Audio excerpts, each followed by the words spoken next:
Dos Bombeiros Voluntários da Póvoa de Lanhoso, a Rádio União, a nossa voz, radiounião.pt, e hoje temos o gosto, a honra também de estar aqui no terreno, aqui onde se passa tudo, onde as pessoas ligam, onde têm os primeiros socorros, onde têm as primeiras palavras, são os nossos bombeiros, como eu costumo dizer, os soldados da paz.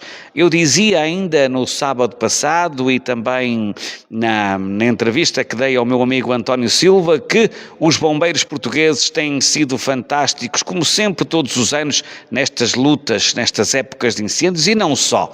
E hoje eu tenho todo o gosto em estar aqui em direto com o comandante António Costa, ele que é o comandante dos Bombeiros Voluntários da Póvoa de Lanhoso e que aceitou um convite meu para estarmos aqui mesmo nos Bombeiros a fazer este direto e a falar um bocadinho sobre a época de incêndios e sobre outras coisas mais que também poderão surgir. António Costa, somos amigos há muitos anos, vamos nos tratar por tu como sempre nos tratamos. É um gosto enorme ter-te em direto connosco. Como é que tem decorrido esta época de incêndios aqui no nosso concelho e no país? Olá Domingos, boa tarde. Boa tarde para ti, para a tua equipa, para as pessoas que nos seguem lá em casa. Eu gostava de começar por, antes de responder à tua questão, por parabenizar este trabalho que tens vindo a fazer e permitir que nós possamos levar as nossas palavras a toda a comunidade que nos segue e aos povoenses que estão lá fora, assim como àqueles que estão espalhados por todo o país.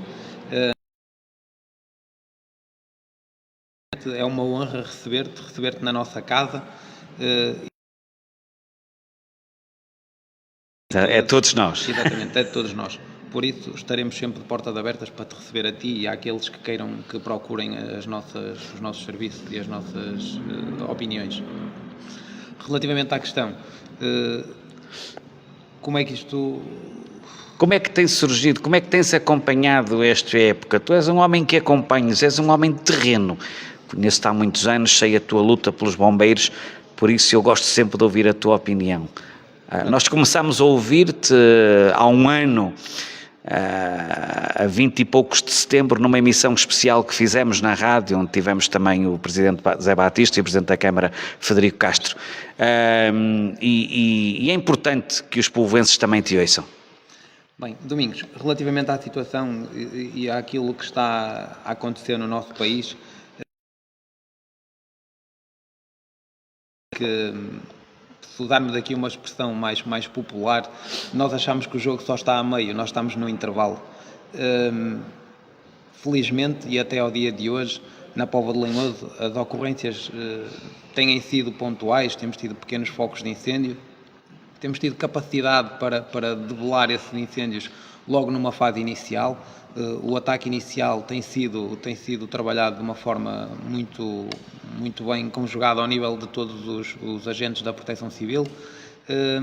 O Comando Subregional tem feito aqui também um trabalho fantástico com as triangulações, nós nunca estamos sozinhos e o dispositivo que está montado em Portugal trabalha dessa forma, como eu já o expliquei há um ano atrás. Nós tivemos um foco na corporações de fora, as duas mais próximas da nossa área de atuação. E na Póvoa de Lanhoso isso tem acontecido. Felizmente temos conseguido debelar os incêndios numa fase inicial. O que está a acontecer por esse país fora é algo de muito... Nós temos equipas empenhadas lá durante uma semana. Isso é um trabalho que não se vê, um trabalho que é feito pela estrutura do comando, pelas FIAs, porquê? Porque nós temos equipas lá durante uma semana e elas têm e mesmo entre os comandantes da sub-região, e já estamos nos bombeiros há muitos anos, eu estou cá há 30 anos, não me vão ouvir, eu não vou fazer a figura que chega deturpada à comunicação social. E sabemos que há canais de televisão que para terem uma maior audiência acabam por vender tudo aquilo que lhes chega. E isso não pode acontecer. Por isso essa imagem de o cansaço está presente, sem dúvida. Nós estamos, o mês de agosto ainda não terminou, ainda temos mais uma semana, mas nós se pensarmos que a nossa pior fase do ano passado foi em setembro, nós ainda temos setembro, temos 15 dias de outubro pela frente. E na verdade os homens estão cansados, é preciso saber fazer essa gestão. Nós, nessa semana que estivemos a balancear equipas daqui para a Ponta Barca, isto deve ser dito, no outro dia fizemos uma publicação nas nossas redes sociais em que explicávamos isso. A segurança dos povoenses e daquelas pessoas que cá passam é assegurada diariamente por equipas de profissionais, pelas equipas de intervenção permanente, pelos outros bombeiros que fazem parte dos quadros da associação e por um grupo de voluntariados que sempre que são solicitados dizem presente. Nós, para balancearmos essas equipas para fora, são bombeiros que abdicam das suas férias, que vêm para cá e fazemos essa gestão de meios de forma a que de 24 em 24 horas nós possamos render essas pessoas. E se houver alguém que vá para um teatro de operações e que esteja 24 horas sem dormir, ele há de dormir ou ela há de dormir no final dessas 24 horas. Por isso, 24 horas qualquer um de nós aguenta e sabemos que em situações de limite podemos aguentar ainda mais do que isso, mas também temos que fazer essa gestão por causa dos acidentes. Nós sabemos que os acidentes acontecem quando há a fadiga do pessoal. Quando os homens e as mulheres estão cansadas, ficam mais suscetíveis ao acidente. E por isso a importância dessa gestão que é feita pela equipa de comando, de balancear aqui o pessoal para fora, de trocar o pessoal por gente que está mais fresca e quando eles chegam, obrigá-los a descansar. Agora nós sabemos, e tivemos esse exemplo na Póvoa de Língoas do ano passado, que tivemos ali 3 dias que foi muito difícil de permitir que as pessoas pudessem descansar, claro, porque foi algo fora do normal. E o que aconteceu na Póvoa de Língoas do ano passado, em setembro, é o que está a acontecer por esse país abaixo, principalmente na região centro. Olha, e os meios aéreos, como é que têm funcionado? Fala-me um bocadinho sobre isso, porque fala-se que os meios aéreos deviam estar mais cedo. Tu, como uma experiência própria, diz-me o que é que tu sentes nisto. Essa questão dos meios aéreos é uma questão extremamente importante e que, como tu sabes, eu faço questão de assistir aos debates televisivos e ver-se muitas verdades, ouve-se muitas opiniões, mas isso foi como quando tivemos a situação do Covid, em que não faltavam peritos na área até da microbiologia, que é de pessoas que não percebem nada daquilo. E relativamente aos meios aéreos é a mesma coisa. Temos pessoas que até falam muito bem, mas depois, se formos perceber aquilo que eles disseram, realmente as coisas não fazem muito sentido. E os meios aéreos têm aqui uma questão muito simples. A nossa eficácia no ataque inicial em Portugal é extremamente alta. Nós conseguimos debelar 90% dos incêndios, ou mais dos incêndios numa fase inicial. O problema está nos outros 10%. E esses incêndios, esses 10% são os incêndios que vão estragar e que vão dar cabo de todo o trabalho que é feito por este dispositivo. Porquê? Porque são incêndios que estão fora da capacidade de supressão. E numa fase inicial, sem dúvida, que os meios aéreos são extremamente importantes. Nós tivemos agora um foco de incêndio numa das freguesias da Póvoa, sai 2 carros de bombeiros da Póvoa de Lanhoso e vão sair, é acionada a tal triangulação, vêm 2 corpos de bombeiros vizinhos, os mais próximos que estiverem disponíveis. E sai um meio aéreo. Se nós tivermos o incêndio, se for numa das freguesias prioritárias, e nós temos algumas no nosso concelho, saem 2 meios aéreos para esse foco de incêndio. Claramente, se estiverem disponíveis. E esses meios aéreos vão fazer parte do sucesso do tal ataque inicial. Onde é que se coloca a questão dos meios aéreos? Está nos 10% dos incêndios que saem daqueles que são extintos por nós na fase inicial, em que eles vão crescer e vão ganhar grandes dimensões. Quando os incêndios ganham grandes dimensões, como se tem visto na televisão, ao contrário daquilo que as pessoas possam pensar, não é um helicóptero ou um avião que vai resolver o problema. Quando agora nós tivemos a infelicidade dos nossos Canadairs terem avariado, quando a União Europeia coloca mais 2 Canadairs em Portugal, e esses 2 Canadairs, eles vêm ajudar, mas eles não vão resolver o problema, porque 2 aviões não resolvem nada. Ao contrário daquilo que muitas vezes se diz, e esta é a minha opinião, e na verdade há estudos que fundamentam isto, se calhar nestes grandes incêndios têm um papel preponderante as máquinas de rastro. As máquinas de rastro, se calhar, se nós formos comparar a eficácia de um avião ou de uma máquina de rastro, se for um trabalho bem feito e bem coordenado, eles estão equivalentes ao nível da eficácia. Porque vão permitir criar acessos, criar caminhos corta-fogo e que vai permitir que os bombeiros possam atuar nestas zonas mais seguras. Porque o que está a acontecer lá em baixo e os acidentes que se têm visto, não há acessibilidade para as florestas. Nós temos esse problema no nosso concelho e nos outros concelhos todos pelo país fora. As florestas estão esquecidas. Nestes meses de verão toda a gente fala nisso, toda a gente fala nos incêndios, toda a gente fala nas limpezas, mas nós temos a certeza que quando chegarmos a outubro e quando vierem as primeiras chuvas só vamos voltar a falar de incêndios em maio, durante o período de inverno. É feito muito pouco trabalho nesta área. E sem dúvida que os municípios têm vindo a trabalhar e há municípios com mais sensibilidade do que outros nesta área, o nosso é um deles, Eu espero que em breve a Póvoa de Linhoso possa vir ter uma equipa de sapadores florestais, porque o trabalho que eles vão executar durante o inverno é extremamente importante para aqueles resultados que nós vamos conseguir no verão.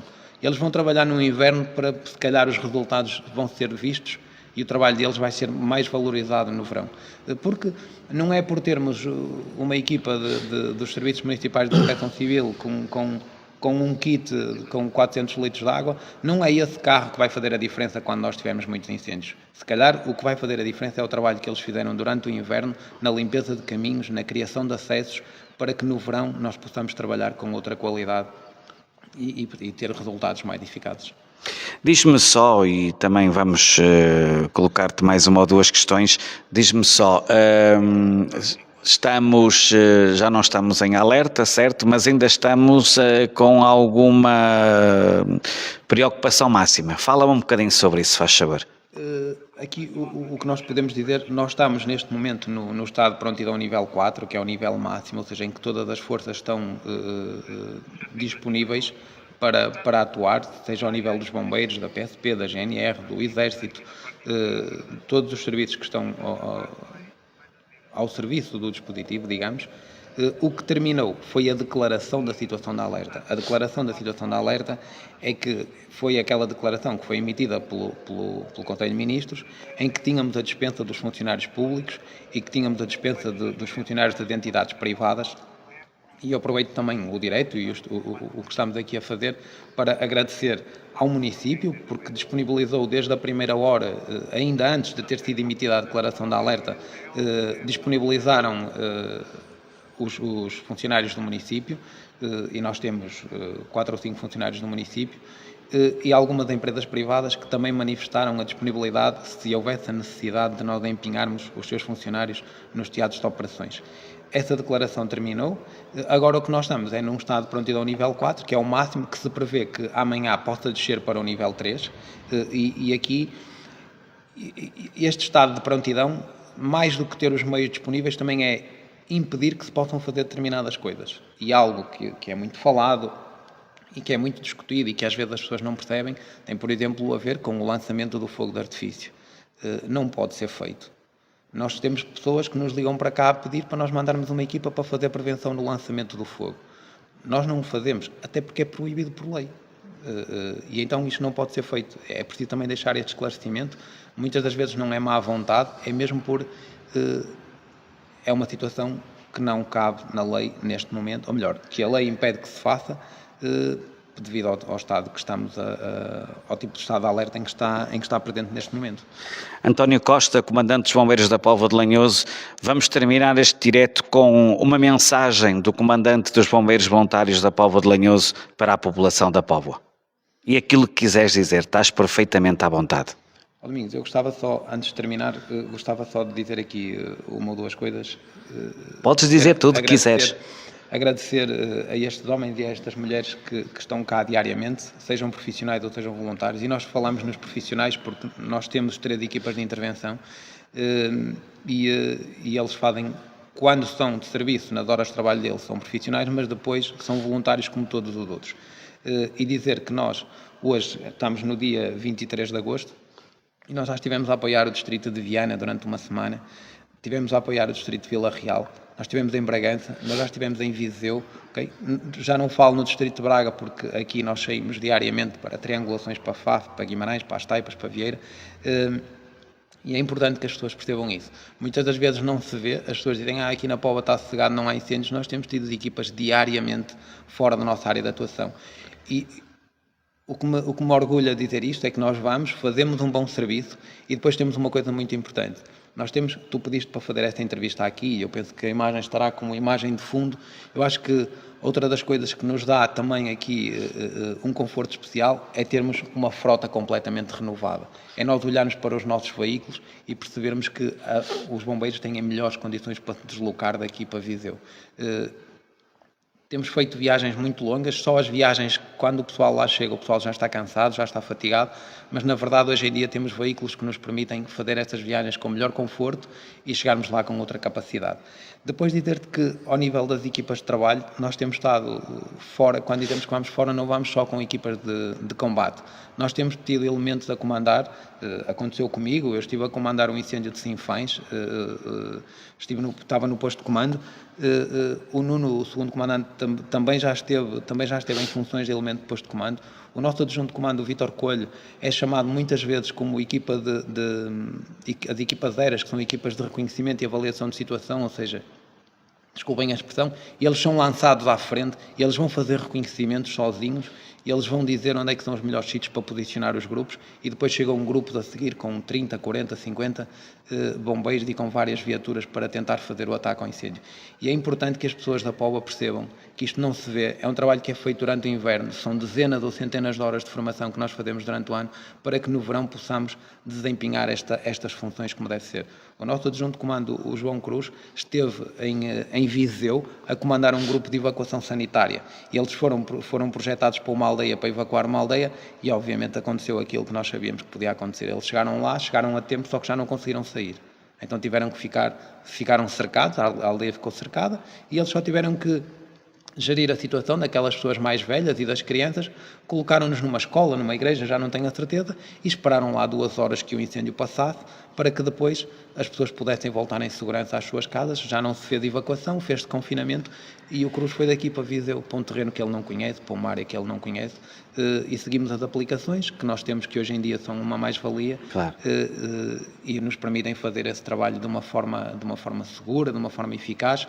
Agora, na verdade, temos momentos difíceis, claramente temos momentos difíceis.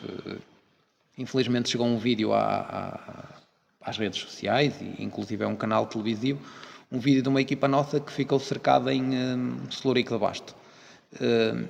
Esse vídeo não devia ter saído.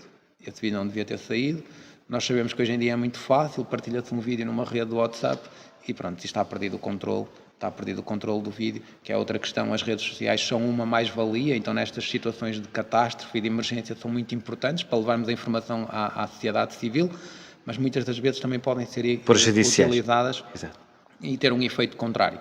Porque eu tenho a certeza que nós temos aqui bombeiros mais novos e que os pais estão em casa e ficam preocupados porque percebem que os filhos estão numa situação difícil, mas isso, e os acidentes acontecem com toda a gente, mas é uma das nossas prioridades, sem dúvida, a segurança dos nossos operacionais, das nossas equipas, e vai continuar a ser. Relativamente à mensagem que tu pediste, nós pedimos a colaboração da população. Sempre que virem um sinal de um pequeno foco de incêndio, sempre que virem fumo, vocês liguem 112, liguem para os bombeiros, liguem para uma das linhas de emergência, porque a comunicação vai cá chegar e nós havemos de sair e havemos de responder. Quanto mais rápido nós conseguirmos chegar aos focos de incêndio, mais facilmente será para nós os debelarmos e para impedir que haja realmente um aumento do incêndio e que tome proporções que depois nos dificultem o trabalho. E penso que, se quiseres colocar mais alguma questão... Não, penso que estamos esclarecidos. Quero-te agradecer também o estares em direto connosco. Estamos a chegar ao Dia dos Bombeiros, que é o dia 5 de setembro. Está a ser tudo preparado, certo? Sim. Nós temos, como tu dizes, isto é uma casa com muitos anos de vida. E temos aqui algumas particularidades este ano, e eu posso aproveitar a tua rádio, até o Presidente não está cá, mas eu tenho está de férias, que ele não se importa. Sim, ele está de férias, mas está próximo e tem alguém cá que o está a substituir. Eu, quando digo não está cá, não está aqui na entrevista, porque claro, podia ser ele a falar sobre este assunto. A direção tem feito um trabalho excepcional, como eu já tinha dito, ao nível da frota. Ao nível das festividades, nós também trabalhamos, temos elementos da direção e elementos do corpo ativo, do comando, criaram uma equipa de trabalho. E nós temos aqui há aqui um ponto que já saiu o programa, por isso já é público, mas também que me permita, e aproveitar aqui esta situação dos incêndios, e pedir-te autorização para esclarecer aqui um assunto que pode gerar aqui depois algum desconforto ao nível da população, e nada como esclarecer as pessoas antes disto passar a ser um problema. Nós mudamos a hora do nosso desfile. O desfile, que acontece por volta das 23 horas, este ano vai acontecer às 7 da tarde. E claro, obviamente, nós já sabemos que não se agrada a toda a gente e há pessoas que dizem que nós mudámos a hora do desfile por causa da noite de gerações. Na verdade, se não houvesse noite de gerações naquele dia, provavelmente o desfile iria acontecer na mesma às 23. Qual é aqui a questão? Não é dizer que a noite de gerações é que tinha que mudar a data, etc. Não é nada disso. É dizer que nós temos uma responsabilidade. Nós vamos ter cerca de 20 ou 30 mil pessoas e temos que lá ter um dispositivo para responder a esse evento. E esse dispositivo obriga a que nós tenhamos lá cerca de 5 ou 6 veículos, que tenhamos cerca de 30 bombeiros empenhados naquela zona, e eu, para responder a esse dispositivo, não posso ter o desfile, ou então não teria essas pessoas e esses veículos para o desfile. Daí nós termos antecipado o horário do desfile. Foi só isso, para que possamos continuar a responder a uma ocorrência, a uma festividade que acontece e que traz à Póvoa de Lanhoso, e é sem dúvida uma grande mais-valia para o nosso Conselho termos 20 ou 30 mil pessoas naquela noite, e nós temos que garantir a segurança dessas pessoas, e daí termos alterado o horário do desfile. Quanto ao dia 5 de setembro, é um dos dias mais bonitos do nosso Conselho. Os bombeiros da Póvoa de Lanhoso, a Misericórdia, duas instituições irmãs que fazem as suas festividades, por isso temos a certeza que a Rádio União vai estar connosco e vai poder levar a quem está no estrangeiro e a quem está longe mais um dia brilhante em que nós estaremos cá para festejar o aniversário das duas instituições. António Costa, comandante dos Bombeiros Voluntários da Póvoa de Lanhoso, foi este direto aqui também dos Bombeiros. A Rádio União quis vir ao terreno, quis vir aqui a esta cooperação também, à nossa cooperação de bombeiros. Também é uma questão de agradecimento a todos eles que têm feito um magnífico trabalho, e saúdo. E eu ainda ontem dizia na festa de Ponte da Barca, saúdo os bombeiros portugueses, agradeço também a todos os bombeiros portugueses o trabalho, o esforço do dia a dia que têm feito também aqui pelo nosso país e também aqui no nosso concelho. Despedem-se o Domingos Silva e o António Silva, que fizeram esta transmissão em direto às 17. Vamos estar em direto, se Deus quiser, do Centro de Convívio de Taíde. Um grande abraço. És uma máquina. Vamos embora.